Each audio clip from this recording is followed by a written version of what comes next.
আজকের এই বিশেষ বিশ্লেষণে আমরা সবাই একসাথে ডুব দেব ইকামাতে দিন নামের একটি বেশ প্রভাবশালী লেখার গভীরে। চলুন দেখি এর ভেতরের মূল ধারণাগুলো আসলে কি আর কিভাবে সেগুলোকে পড়তে পড়তে খুলে দেখানো হয়েছে। তো আমাদের আজকের আলোচনার একটা রূপরেখা দাঁড় করানো যাক। আমরা প্রথমে দেখব দিন শব্দটার আসল মানে কি, এরপর জানব ইকামাতে দিন বলতে কি বোঝায়, তারপর সমাজে হক আর বাতিলের যে দ্বন্দ্ব সেটা নিয়ে কথা বলব। এরপরেই আসবে অনিবার্য ইসলামী আন্দোলনের ধারণা এবং সবশেষে পরিবর্তনের একটা রূপরেখা নিয়েও আলোচনা হবে।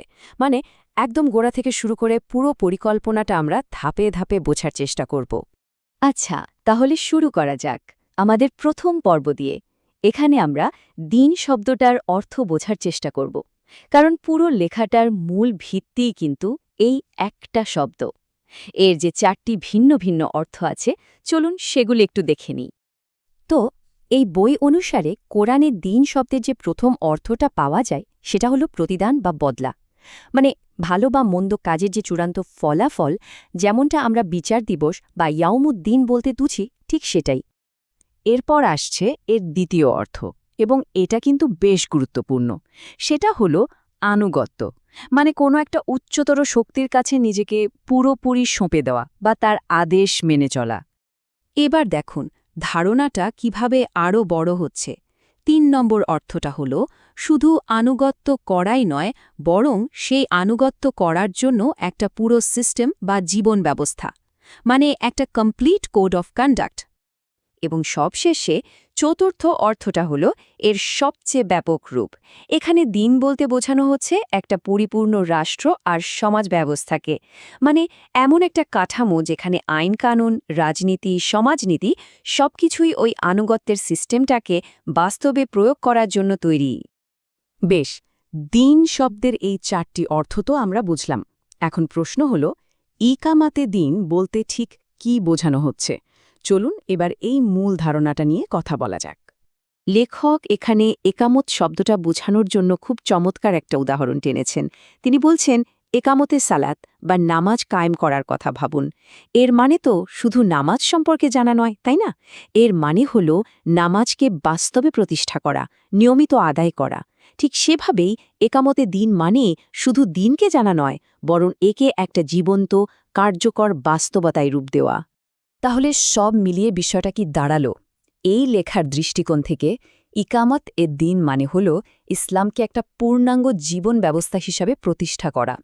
এমন একটা ব্যবস্থা যা শুধু ব্যক্তিগত জীবনে সীমাবদ্ধ থাকবে না, বরং আইন, রাজনীতি, অর্থনীতি, সংস্কৃতি, সমাজের প্রতিটা ক্ষেত্রে কার্যকর থাকবে।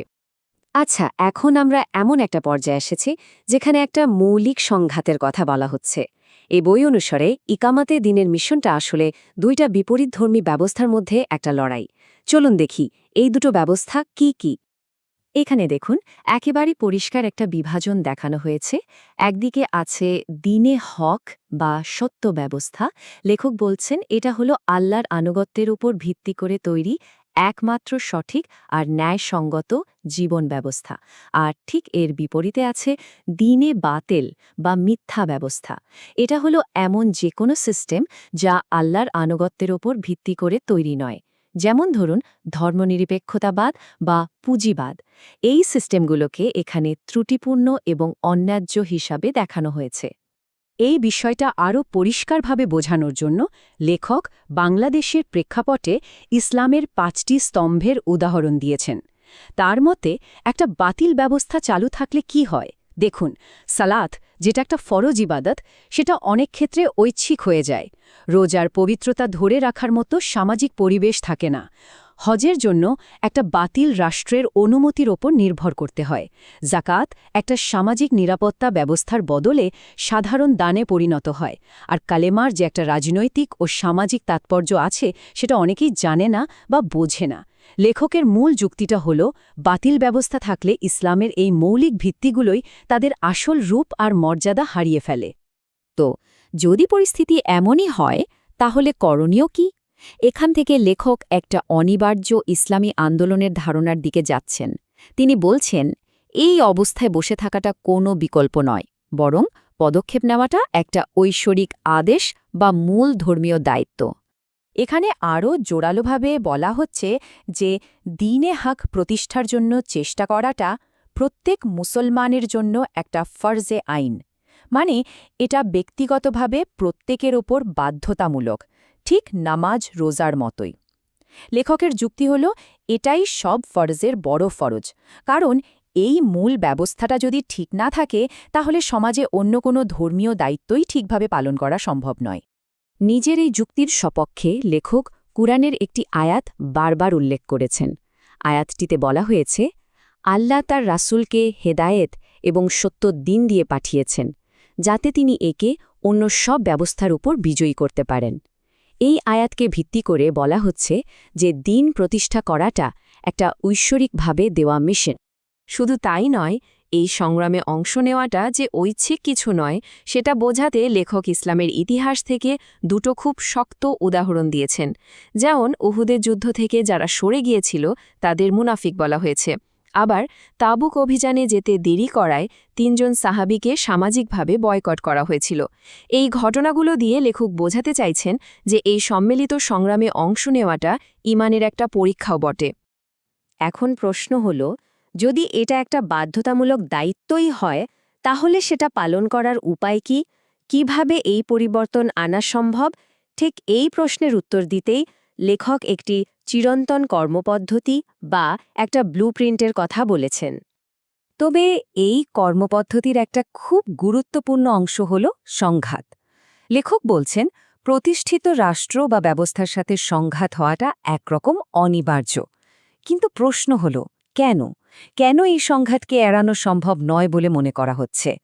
এর উত্তরে লেখক বলছেন, ইসলামের যে মূল ঘোষণা, আল্লাহ ছাড়া কোনো ইলাহ নেই, এটাই আসলে প্রচলিত বাতিল ব্যবস্থার বিরুদ্ধে একটা বিদ্রোহ।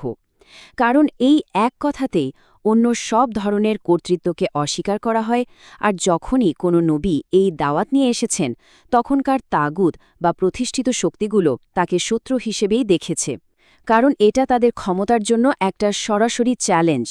তাহলে সেই চিরন্তন কর্মপদ্ধতিটা কি? এখানে দেখুন কয়েকটা ধাপের কথা বলা আছে। প্রথমত, আদর্শ নেতা ও কর্মী তৈরি করা, যাদের চরিত্রটা হবে একেবারে আদর্শ অনুযায়ী। দ্বিতীয়ত, তাদেরকে সংগঠিত করা এবং প্রশিক্ষণের মাধ্যমে প্রস্তুত করা। তৃতীয় ধাপে আসবে সেই অনিবার্য সংঘাত, যেটাকে একটা পরীক্ষা হিসেবে দেখা হচ্ছে। চতুর্থত, এই পুরো দীর্ঘ প্রক্রিয়ায় ধৈর্য ধরে রাখা। এবং সবশেষে লেখক বলছেন, যদি এই শর্তগুলো পূরণ হয় এবং সাধারণ মানুষ বিরোধিতা না করে, তখন বিজয় বা কর্তৃত্ব আল্লাহর পক্ষ থেকে আসবে। মানে এটা একটা দীর্ঘমেয়াদী প্রক্রিয়া, যেখানে ব্যক্তিগঠন থেকে শুরু করে সংগ্রাম পর্যন্ত সবকিছুই আছে। সবশেষে ইকামাতে দ্বীন বইটি যে ধারণাটা আমাদের সামনে তুলে ধরে, তা কিন্তু শুধু ব্যক্তিগত ধর্মবিশ্বাসের মধ্যে সীমাবদ্ধ নয়। এটা ধর্মকে একটা পূর্ণাঙ্গ রাজনৈতিক আর সামাজিক পরিবর্তনের রূপরেখা হিসেবেও উপস্থাপন করে, যা আমাদের একটা গভীর প্রশ্নের সামনে দাঁড় করিয়ে দেয়। যখন কোনো ধর্মীয় মতবাদ এইভাবে সমাজের আমূল পরিবর্তনের কথা বলে, তখন সেই সমাজের জন্য এর তাৎপর্য ঠিক কতটা সুদূরপ্রসারী হতে পারে?